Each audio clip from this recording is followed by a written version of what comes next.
Well, it's Tuesday, and you all know what that means. That means once again we have NWA Powerrr featuring two title matches. The NWA World Junior Heavyweight title is defended, and so is the NWA United States Tag Team titles. And we got other special matches also taking place. Then we move on with NXT. As you know, we entered its aftermath after Deadline. So the real question is now, where do we go from here? Now that we head to New Year's Evil, that's going to be interesting as well. But first things first, we're going to be reviewing Baka Gaijin and Friends, their recent show, featuring, of course, the debut of the current KO-D Openweight champion from DDT, Yuki Ueno, taking on Masahiro Takanashi, and we got plenty other matches as well.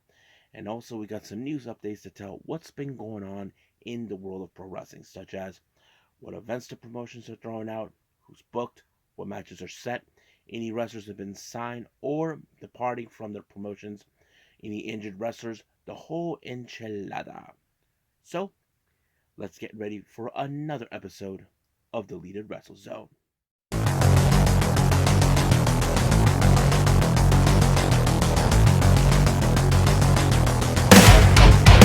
Are you ready?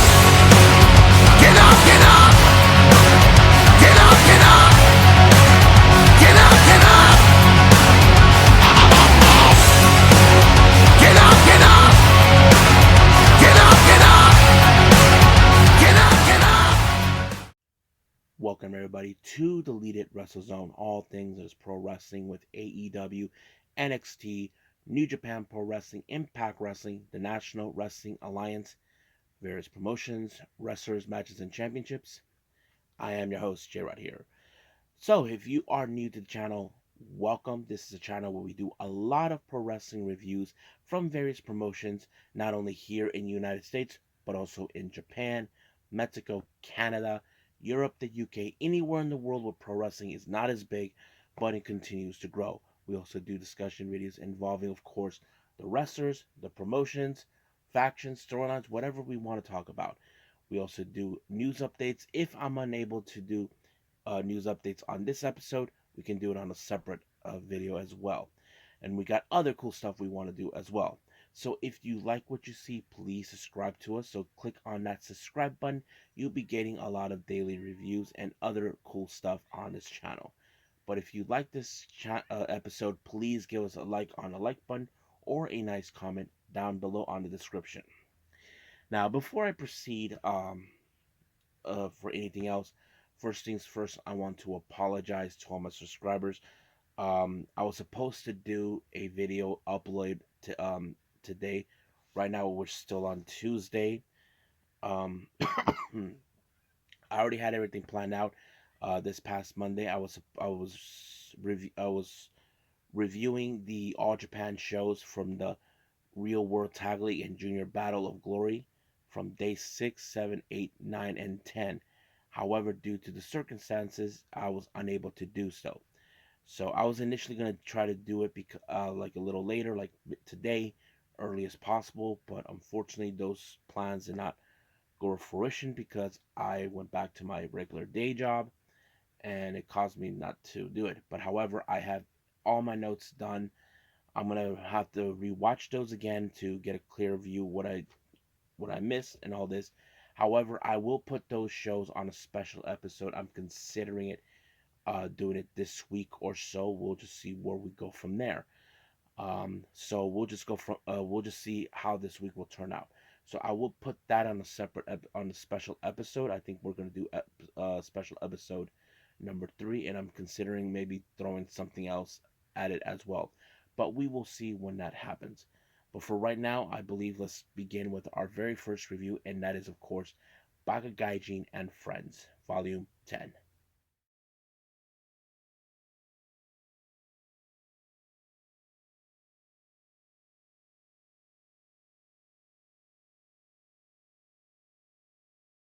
Okay, let's begin with Baka Gaijin and Friends. Now, this is volume 10 for everybody. If you haven't seen any of these shows, go to on their YouTube channel. You get to see all of them. It opened up with Shin Suzuki, who we haven't seen for quite some time when he got injured. He actually was there to play ring announcer for everyone. I have to say it's great that he is helping out with the promotion to ensure that everybody's having a good time. Now, our first match, we have Masahiro Takanashi taking on the debut of the the KO-D Openweight champion Yuki Ueno. I have to say this is a real fun one. If you guys remember clearly, it was Yuki Ueno who defeated Chris Brooks for the KO-D Openweight championship, and I thought it was fantastic. However, I thought there was some great moments in this match. However, I've seen Masahiro Takanashi, how clever he can be, how slick he can be, but however, Yuki Ueno, who is determined to be the next top wrestler after Konosuke Takeshita, he's proven it wisely. He was able to pick up a very impressive win when he actually reversed a Mahastral move by Takanashi, and 1, 2, 3, just that it was completely over. So I'm very excited how that turned out. Next up, we have Mad Dr. Yuiki taking on Shigehiro Iri. So I wasn't too sure how this was going to turn out because Iri is a very big individual, a powerful dude. However, with the Mad Doctor being there, he probably would have done everything in his power to win. Not to mention causing confusion, playing some dirty tricks. That would have been his end game right there to ensure he wins. But there was an utterly confusion with the referee until the Mad Doctor applied his schoolboy, allowing himself to pick up a win against Erie. Erie was in disbelief that he couldn't believe he lost to someone like the Mad Doctor. Now, the show took like a bit of an intermission. They had a very special performance with Antonio Honda performing with his guitar. That's right, he was playing that fiddle like a rock star. He even was joined by Shin Suzuki playing like a suitcase, but played the drum kind of like a cajon. If you guys don't know, it's like a wooden box that you sit in. It gives like a really distinct sound, like a bass drum and a snare drum. I have one myself, but not that type. It's a octave snare cajon. So if you guys have me on my other YouTube channel, then you guys know what I mean. But yes, that's pretty much it. They joined by this other person named Miho, who's playing this other instrument. It's kind of like a keyboard, but you're blowing air into it. I thought it was real fun. So the show was great, I have to say. Antonio Honda's performance was really fun. Now, our next match, we have Ram Kaicho taking on Maho. Now, this became a very interesting match because it went so bizarre in some capacity. Now, if you guys ever seen Ram Kaicho, she likes to throw in the ectoplasma into her opponents. However, it did not took any effect towards Mao because he had his eyes protected. Nothing was working for Ram Kaicho's favor, but Mao was going like a fan, causing people like they can't see. Some people were coughing and all this, and then out of the blue, oh my god, they pulled out the fire extinguishers and they kind of went like you can. It felt like freaking like they're in a war. But the ref, I believe, called this one into a no contest. Now, I can't say 100% sure, but if I was the referee, I would say it's no contest. So that's how I say it ends. Now, our next match, we have Monetatsu Nakamura taking on Chris Brooks. Now, Nakamura, he's originally from the promotion Gambari Pro. He's been there for almost half a year, and I think this is a great moment to him to take on someone who's been the top champion. And I think that's what's important right there. But I have to say, Nakamura put up a good effort of this match. But unfortunately, it was the praying mantis by Chris Brooks that sealed the deal for him to pick up the win and walk away with the W. So I have to say, it was a pretty good show. I did like Yuki Ueno making his debut. Not to mention the performance with Honda as always, and then Ram Kaicho Mao going all berserk, and then Chris Brooks being in a good match against um, Nakamura. But yes, I can't wait to see what Volume 11 is going to be like. So we'll see what happens until then. But for right now, let's move on with our next review, and that is NWA Powerrr.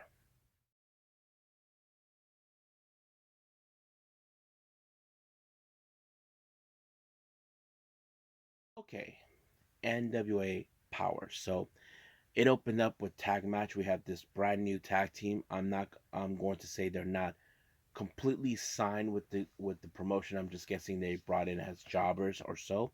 They call themselves the Heavenly Butterflies, consistent of Fabio Andre and Tony Donato. They take on the former NWA United States Tag Team Champions, Talos and Daisy Kills. Now, I'm not familiarized with the Heavenly Butterflies. It's kind of an interesting name for them to have. I didn't know who was who, but I kind of figured that this match was definitely going to go with Talos and Daisy Kills, since they're trying to pick up a bit more momentum, knowing the fact that they lost the tag titles to the Immortals, Odinson and Kratos. Now, during an interview in the back, we did see Magnum Muscle in the back. As you know, Mims is the current NWA World Television Champion. Apparently, he decided that he was going to give a title opportunity to his tag team partner, Dak Draper. Now, people can say, was that a wise choice from him? But of course, Dak Draper said it is a wise choice because he knows that they know what they would think for each other when they're in the ring. However, he did tell him, don't hold back. Nims knows it too well. So basically, he knows that facing his own tag partner is a perfect opportunity to see how much sharpening his iron has been so far. So we'll see about that. Now, our next match, we have the NWA Junior Heavyweight title. We have Joe Ocasios taking on Colby Corino. Now, Colby Corino has been showing why he is considered a very impressive junior heavyweight. He did set out to come for this title from the very beginning since the NWA was reformed. However, I have to say it did showed why Colby Corino is the right guy, but I feel like he did not have the right opponent, so he applied the DDT on Ocasio to retain the title. Excuse me. Now, our next match, we have a three-way match from the women's division. We have two new ladies here. One is Arika Demia versus Taylor Rising versus Ali Rocks. I don't know who's who, but I had a feeling that this match was definitely going to go with Taylor Rising because she is more recognizable in NWA than the other two. So Ali applied, no, Taylor applied like an underhook facebuster onto Arika and picked up a very good win right there. Now we do see an interview with the Southern Six by Kyle Davis. Apparently, their upcoming opponents is the Misery Faithful. They're not too concerned about that, but if I was them, they should be concerned, no matter what. Now, our next, we get a video message from the so-called Death Match King, the Indie God, Matt Cardona, sending a message to EC3. As you know, he is determined to regain a title that he completely did not lose, but he had to relinquish. And that, of course, is the 10 pounds of gold, the NWA World Heavyweight title. But we will see when that day happens. They haven't said anything for the next pay-per-view, but we'll see. So I think that's pretty much it, what we have for NWA. I believe it's time for our last and final review, NXT.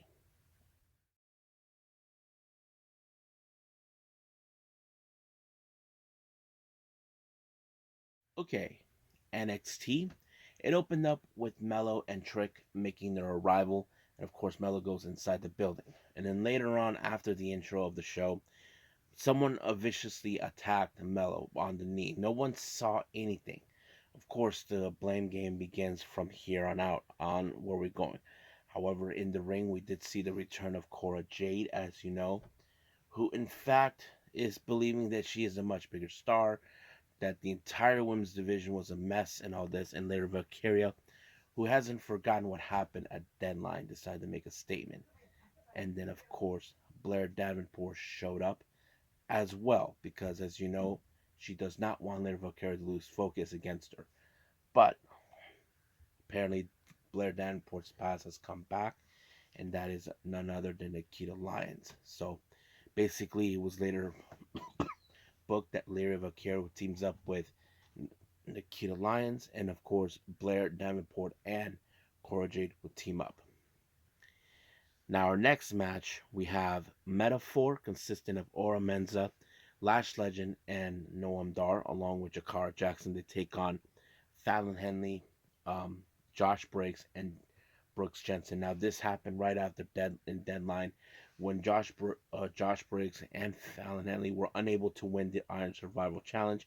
They decided to rub it on their face. However, the match was pretty good, but unfortunately, Tiffany Strand, who had enough of Fallon Henley, decided to vent her frustrations that she lost at the Iron Survival Challenge, this and that.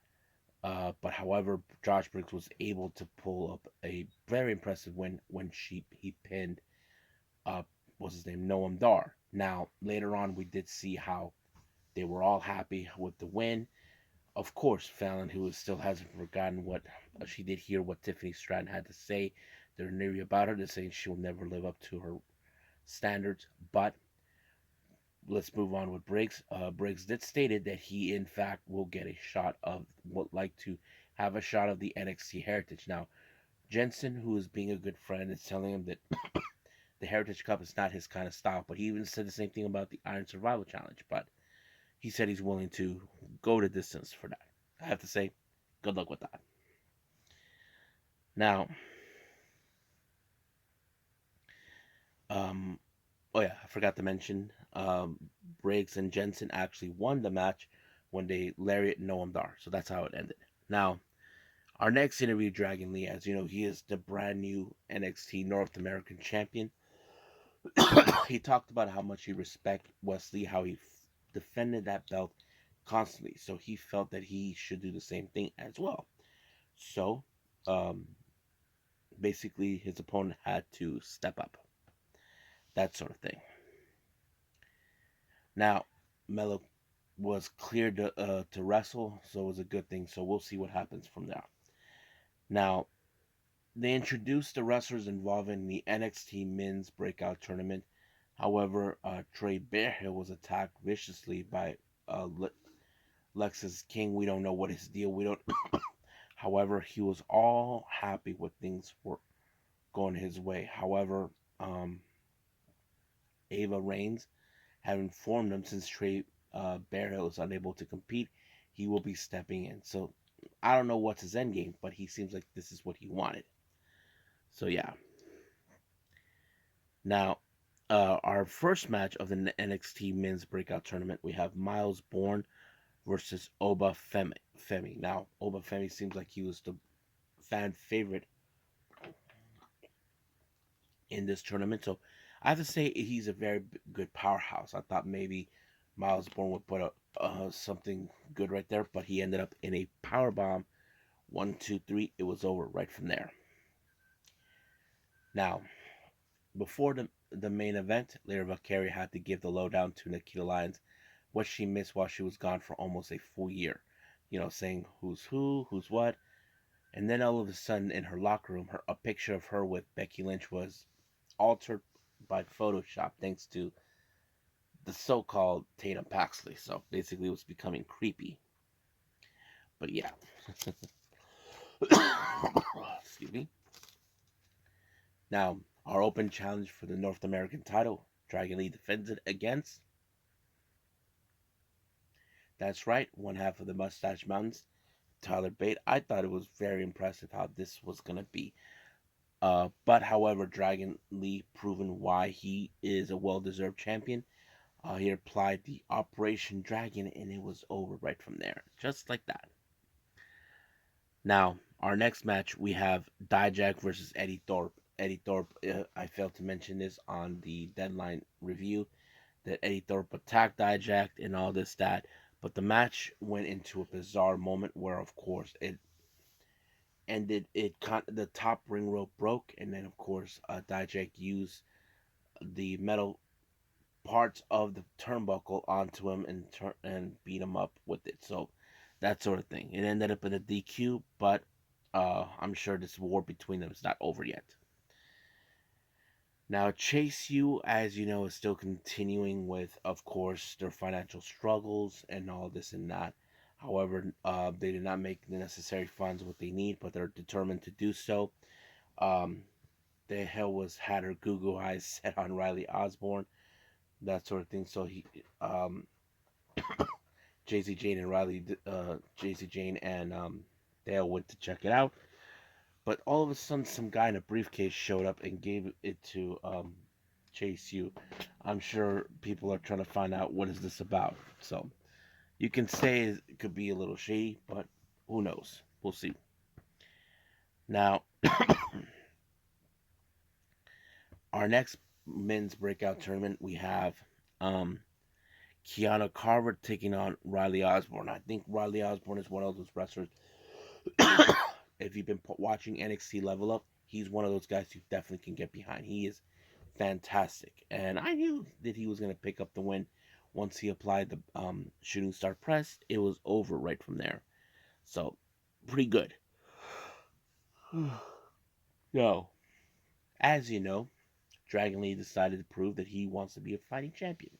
So he received an unexpected visitors from Gulak, Kemp, and Dempsey. So the obvious question is, who will be the first to challenge him? Well, he said we have to find out till Wednesday. Now, our next match, we have Nikita Lyons and Leah Valkyria taking on Cora Jade and Blair Davenport. Basically, in this particular match, you can see there will be some moments where there'll be mishaps, but it was Cora Jade who took the advantage when Blair Davenport needed Leah Valkyria and put her out for good. 1, 2, 3, and she picked up the win. Now, after the match, Riley Osborne was on his way to wherever he was going, and he was caught up with Thea Hale. She basically, how do I say this? Has a thing for her, but Kiana James and Izzy Dame doesn't think that, someone like her should be with a guy like him. We'll see how this love story goes from there. Everybody loves a good love story. Now, Walker and Ledger are determined for next week to face against the Gallows Boys. But yes, I'm so impressed. And once again, when they were out, Joe Gacy showed up out of the blue, so don't know what's happening. Now, Trick Williams does a promo. As you know, he is the current #1 contender to face Ilya Dragunov on New Year's Evil. Then here comes Mello. So there's a lot of things that are going on. So Mello is accusing of Dragunov that he was the one that attacked him, but Dragunov is telling him, I had nothing to do with it. So basically, they've been going back and forth in this. So we'll see where that leads. But however, Trick Williams was the one that got hurt thanks to Carmelo Hayes, but it was an accident. But we'll see where this one leads as well. So I think that's pretty much it with everything. I believe it's time to move on with some news updates.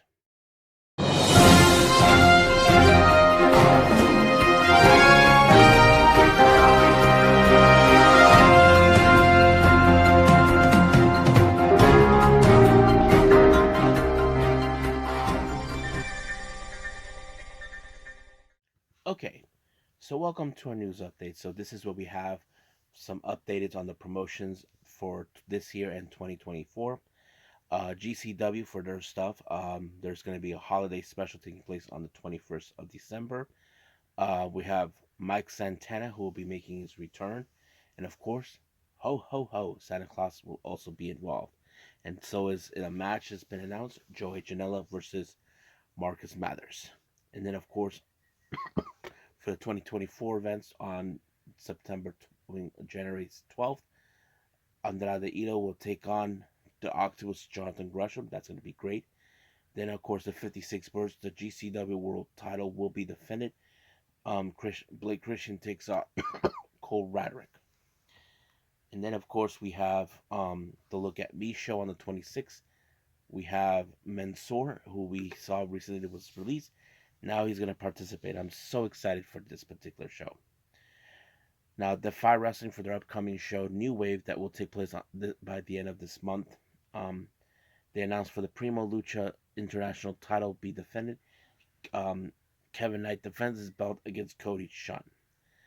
The Seattle Street Fighter was announced. We do have Sami Callihan taking on Artemis Spencer. I think that's his name.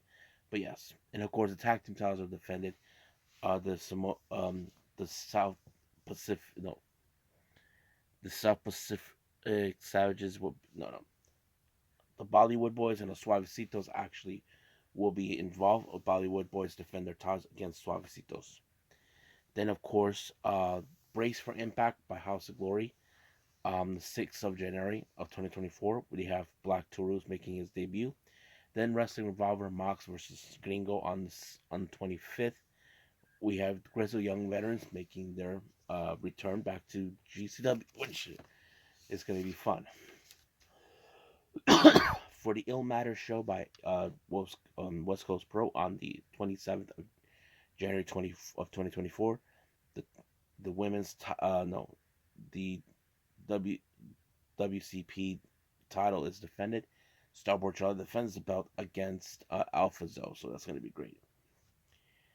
NWA has announced for a new show after a second one that will take place on the 13th of January. No, it's gonna, I think, oh yeah, like that. It's called Viva Revolution, and they're working with a collaboration of what's their name of CCW. So there's that. Prestige Wrestling announced for the a moment of violence taking place. Mascara Dorada will also be there. Now for some other news here, Chris Masters has been announced that he will be heading to Puerto Rico to participate in World Wrestling Council, which is interesting to hear. Uh, Interesting developments have taken place in Stardom. Familiar faces just appeared out of nowhere, and the first one we hear from is from Himeka. Now, Mina Shirakawa, who's been good friends with her in the past, said this. Mina finds Himeka sitting amongst the fans at Stardom's show. Even Rossy Ogawa said that he was happy to hear that she was okay and everything's fine. However, she wasn't the only familiar face.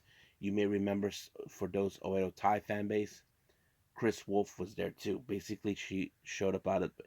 However, two people actually were surprised to find out that she was back for Japan. The first one is the original leader of Oedo Tai, Ak Sayukawa.